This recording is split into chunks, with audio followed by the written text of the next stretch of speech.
biblical tales. God floods the earth, sparing Noah, his family, and 2 of every animal on board his ark. Now, an international team of researchers have found new evidence that a famous formation in Turkey could be the site of the ancient vessel. High in the eastern mountains of Turkey, just a short drive from the towering, snow-covered peak of Mount Ararat, there is a strange, boat-shaped mound of earth that has puzzled scientists, thrilled believers, and infuriated skeptics for more than 70 years.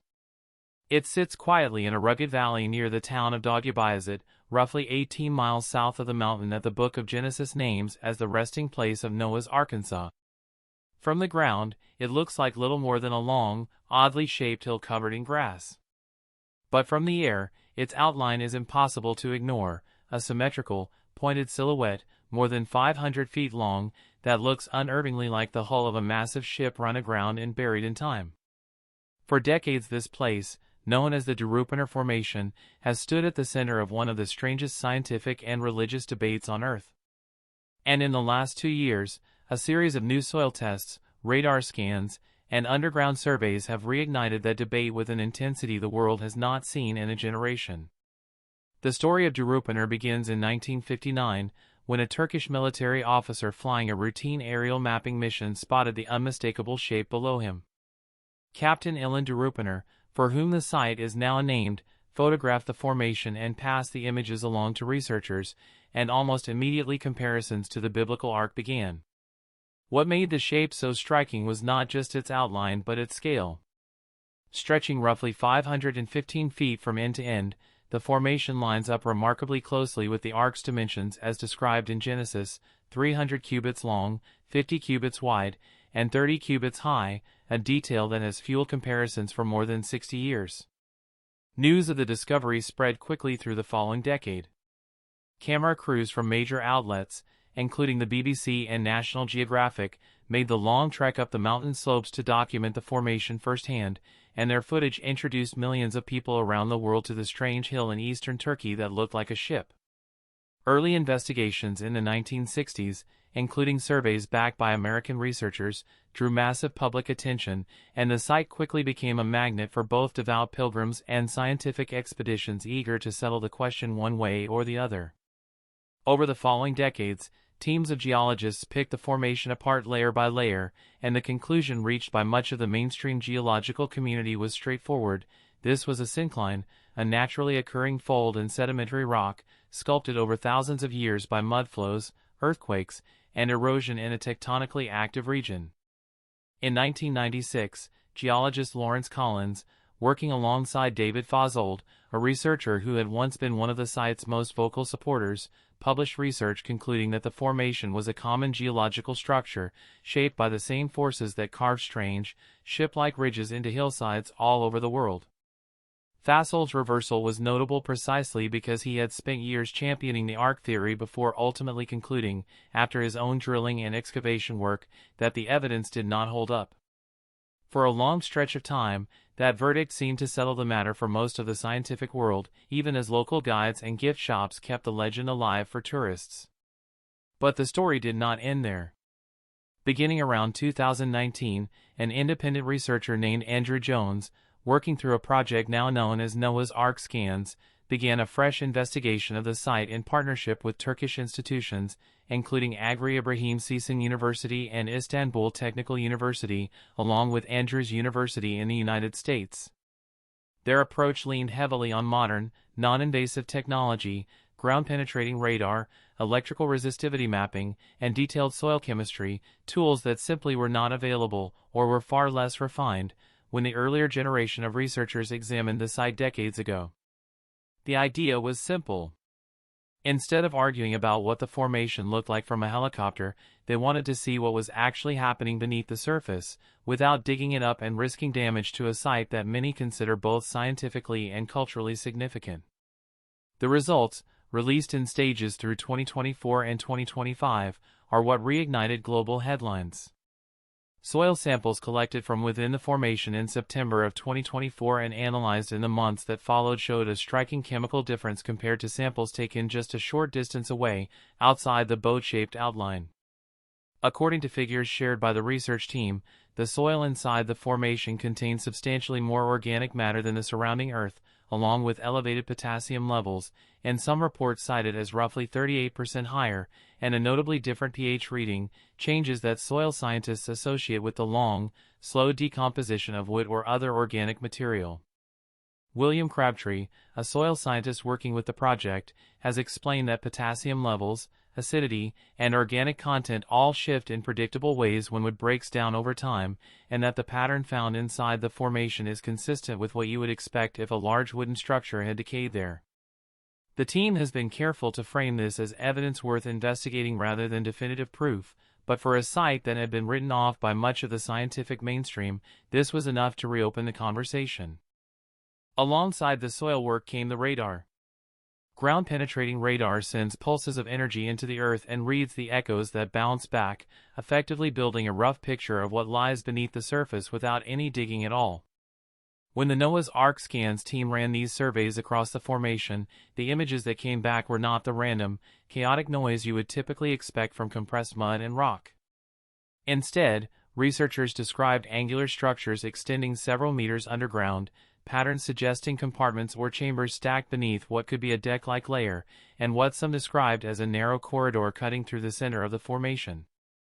Andrew Jones has pointed to this geometry as one of the more compelling aspects of the recent work, arguing that natural mudflows and folded rock tend not to produce the kind of straight lines and right angles the scans appear to show. The team also noted an unusual detail on the surface itself. The vegetation growing directly on top of the formation reportedly differs in color from the grass surrounding it, a subtle clue that researchers suggest could reflect a difference in the soil chemistry below, though this observation on its own proves very little.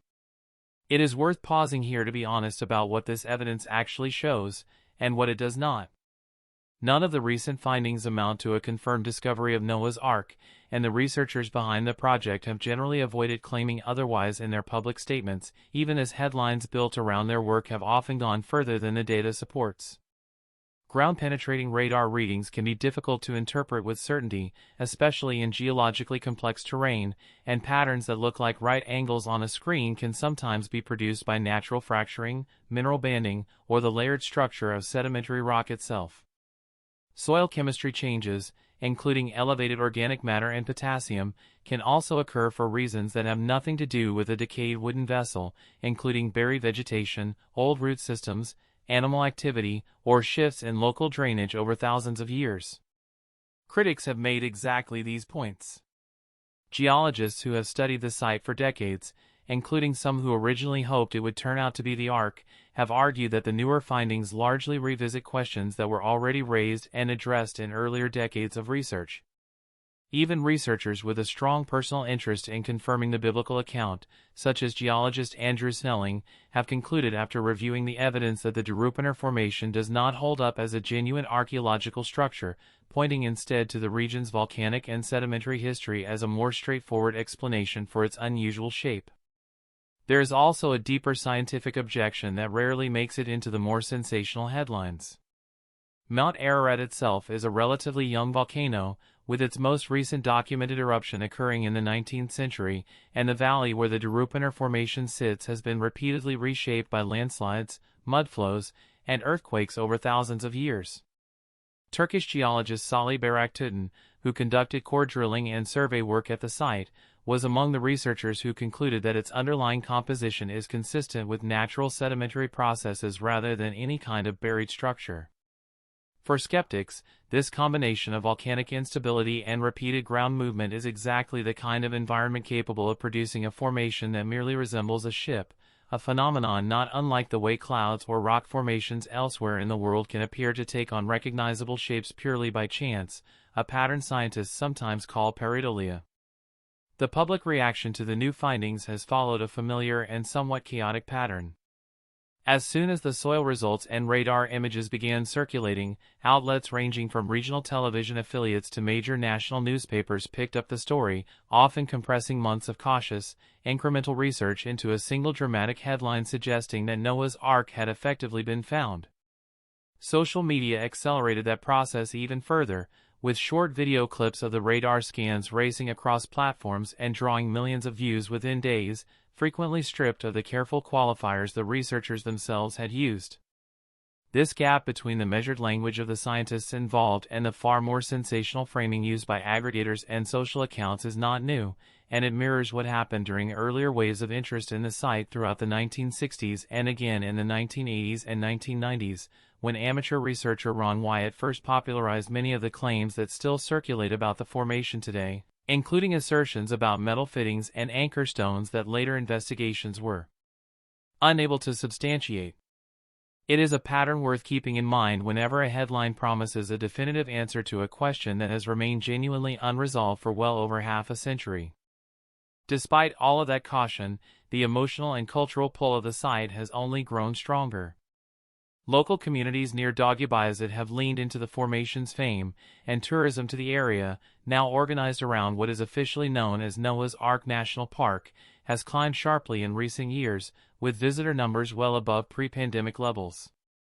Gift shops sell replicas and souvenirs, guided tours walk visitors along the ridge of the formation, and the debate itself has become part of the attraction, drawing believers hoping for confirmation of scripture and skeptics curious to see the controversy firsthand. Religious scholars have weighed in as well, with some noting that regardless of the formation's true origin, the enduring pull of the Noah story reflects something deeper about how cultures process memories of catastrophic floods, a theme that appears in flood narratives from Mesopotamia to ancient Greece, not only in the biblical account. Meanwhile, the research itself is not finished. The Noah's Ark Scans team has publicly stated its intention to continue investigating the site through 2025 and into 2026, using more advanced geophysical surveys and, potentially, limited core drilling designed to extract deeper samples without disturbing the formation's overall structure. Turkish authorities have granted permits for some of this additional testing, a decision that has drawn both support from researchers eager for more data and concern from heritage preservation advocates who worry about the long-term impact of repeated excavation on a site already vulnerable to erosion and harsh winters. Whatever the next round of testing reveals, it is likely to reignite the same cycle that has played out since 1959, a wave of headlines, a burst of public fascination, cautious statements from the researchers themselves, and a chorus of scientific skepticism reminding the world that extraordinary claims require extraordinary evidence. So where does that leave us? The honest answer is that the Durupinar Formation remains exactly what it has been for decades, an unusual and genuinely striking landform that continues to produce data worth examining, sitting at the crossroads of legitimate scientific curiosity, deeply held religious belief, and the kind of viral media attention that tends to blur the line between the two. The soil chemistry is real. The radar images are real. The formation's uncanny resemblance to a ship, visible from the sky, is real. What remains unresolved is the interpretation, and on that question, the world's geologists remain sharply divided, with the weight of mainstream scientific opinion still favoring a natural explanation even as independent researchers continue to argue the anomalies deserve a second look. Perhaps the most honest way to think about Durupinar is not as a site that has already revealed its secrets, but as a place that keeps asking the same question every time new technology is pointed at it: is this the fingerprint of one of humanity's oldest stories, or is it simply the Earth doing what the Earth has always done, folding, cracking, and settling into shapes that our minds are all too willing to recognize? Until a peer-reviewed excavation produces something undeniable, wood fragments dated with certainty, tool marks that cannot be explained by geology, or an artifact that leaves no room for doubt, the mystery of the boat-shaped mountain beneath Mount Ararat will remain open, pulling scientists, believers, and curious travelers back to that quiet Turkish valley again and again. If this deep dive into one of the world's most enduring mysteries kept you hooked, let us know your own theory in the comments, share this video with someone who loves a good historical puzzle, and subscribe so you don't miss the next investigation. Thanks for watching, and we'll see you in the next one.